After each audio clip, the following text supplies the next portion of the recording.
Today we're heading into Gatineau Park in Quebec to visit a very strange place, one of only 12 like it in Canada. It's called Pink Lake. You might notice it's not pink. In fact, it's famous for being a vivid blue-green at certain times of year. Its contradictory name comes from the Pink family who settled nearby in 1826.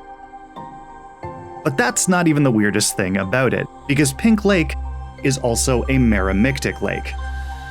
Most lakes are holomictic. That just means that the water near the surface and deeper down mixes. Polymictic lakes mix frequently. They're often shallow enough that wind alone can churn their water.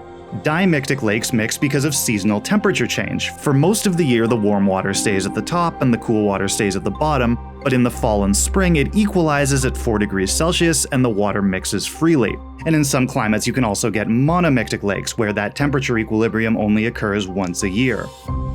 And then you have your very rare examples like Pink Lake, where the water layers never mix. It's estimated only about 1 in 1,000 lakes are meromictic. We've only found 12 so far in Canada. In the case of Pink Lake, it's because it has a small surface area, a bowl-like shape, it's protected from the wind on all sides by steep hills, and its 20-meter depth is enough for 2 distinct layers and a transitional chemocline in the middle. So what effect does that actually have? Well, the only time water comes in contact with the air and absorbs oxygen is at the surface. If that water is sealed off below, it loses that oxygen and becomes hypoxic. The surface layer can have 10 milligrams per liter or more of dissolved oxygen, but the bottom layer of a meromictic lake can have less than 1 milligram per liter. The bottom 7 meters of Pink Lake are a dead zone.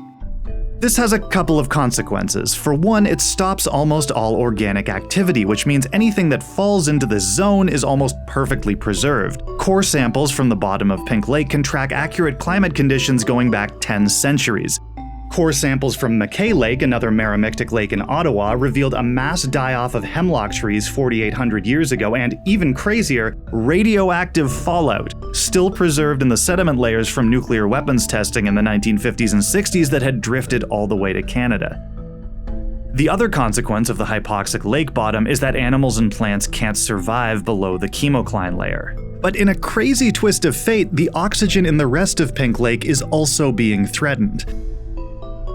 In fact, its beautiful color is a consequence of the amount of algae in the water, which results in oxygen depletion in a process known as eutrophication.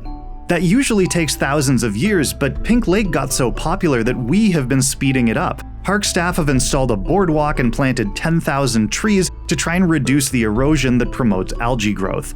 Swimming, pets, and even just throwing stones into the lake is forbidden to keep that eutrophication process on a more natural timeline.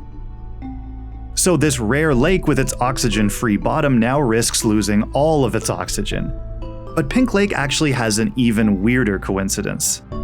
I said plants and animals can't venture below the chemocline layer, and that's true, but some life doesn't depend on oxygen. In the lower reaches of Pink Lake, occupying a sliver of space where the light still reaches but below the oxygen-rich layer, is a type of prehistoric anaerobic bacterium. It gets its energy from photosynthesis, but rather than using oxygen as a catalyst, it uses sulfur, still available near the bottom of the lake. They're called purple sulfur bacteria, but I don't think it's a stretch to say they look pink. So by total coincidence, the incredibly rare circumstances at Pink Lake, named arbitrarily for the Pink family, mean it has pink in it after all.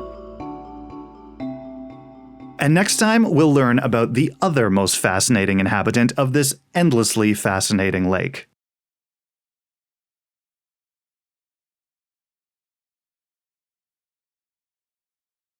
Just a little note here to say that all the underwater footage in this episode was captured at a different, non-meromictic lake. It's really important to respect the rules to preserve Pink Lake and disturb the water there as little as possible, not even for a social media video.